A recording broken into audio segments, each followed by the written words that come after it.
Kaka. Hey. Hey, long time.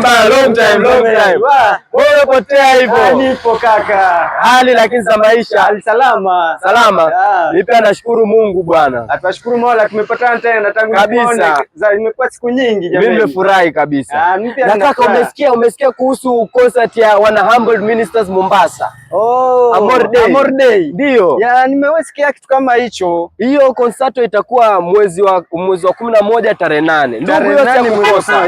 Hiyo siwezi kosa jamani. Sasa wewe ungetaka tualike kwaya gani kama guest kwaya? Nitajie tu tatu tuwafanyie mpango wa kwaya moja nzito sana.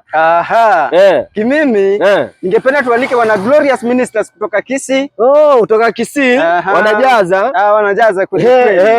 Na Redemption Ministers Kenya. Hiyo nayo ni kali. Na Wasafiri. Safi. Unataka kupaa? Ningependa hivyo. Mnapenda kupaa? Sasa tukiwapatia muda kupaa mtapaa. Kabisa. Amor Day kuhusu upendo. Hiyo nayo ni kali. Sawa, hakuna mambo, tutazidi. Sawa. Shwari kaka. Amor Day, tukutane Amor Day. Wazi.